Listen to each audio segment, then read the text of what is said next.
Assalamualaikum warahmatullahi wabarakatuh. Perkenalkan saya Rati Aisyah dengan NPM 200820101990. Kali ini saya akan mempresentasikan resume dari Windom, TCP/DAM, dan Entop, tools untuk administrator jaringan sebagai tugas desain manajemen jaringan dengan dosen pengampu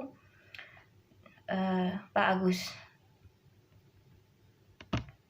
Selanjutnya ada Windom dan TCP/DAM. TCP/DAM dan Windom adalah utilitas baris perintah yang dapat diinstal secara gratis. TCP/DAM berguna bagi yang familiar dengan Unix dan Linux, sedangkan Windom untuk Windows. Perintah TCP/DAM diikuti oleh opsi yang juga dikenal sebagai flag atau bendera. Masing-masing dilambangkan dengan tanda hubung diikuti dengan huruf. Flag ini mengubah perilaku program yang membuatnya memilih paket yang cocok dengan pola tertentu, membatasi waktu yang berjalan, atau membuatnya membaca paket yang disimpan dari file daripada dari antarmuka jaringan.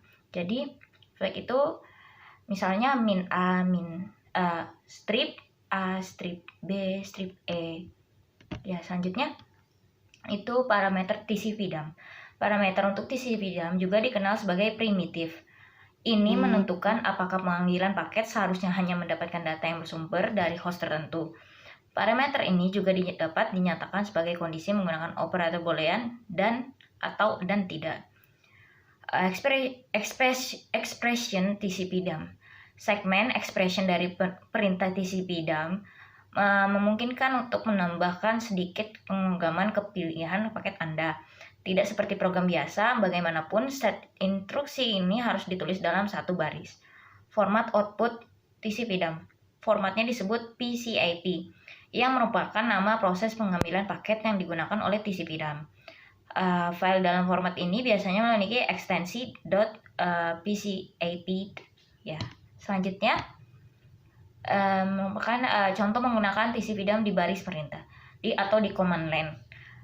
Pengambilan yaitu dengan studi kasus pengambilan paket untuk menemukan sumber masalah dari port forward baru yang gagal menanggapi permintaan dari host di internet. Step pertama yaitu mulai dari WAN atau Wide Area Network. Pertama, pastikan lalu lintas masuk ke antarmuka WAN. Mulai sesi TCP/DAM pada antarmuka WAN dan perhatikan lalu lintasnya. Itu adalah lalu lintasnya. Lalu periksa antar muka internal. Langkah selanjutnya adalah menjalankan sesi TCP/DAM pada antarmuka internal yang terkait dengan port forward. Nah, ini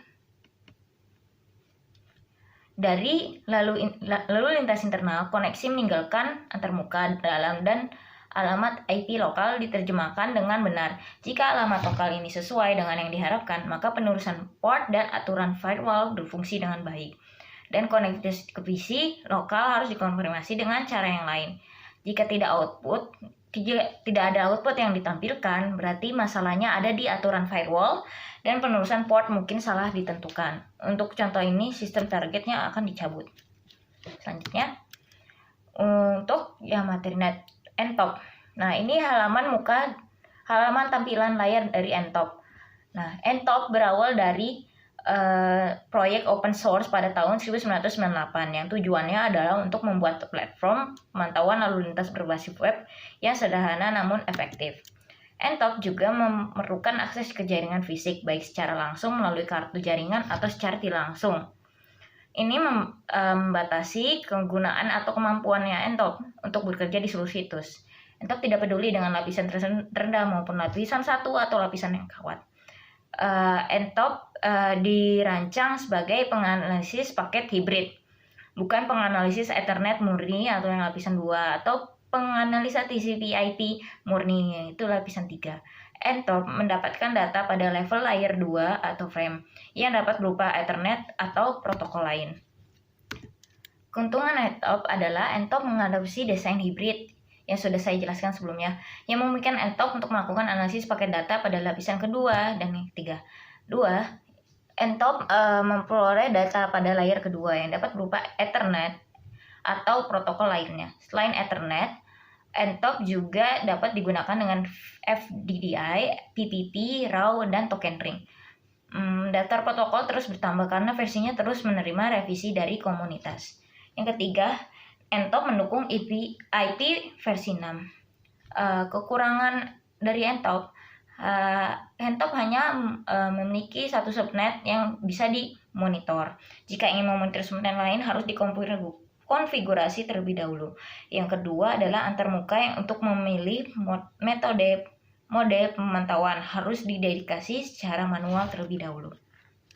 Sekian dari saya. Mohon maaf jika ada kekurangan. Assalamualaikum warahmatullahi wabarakatuh.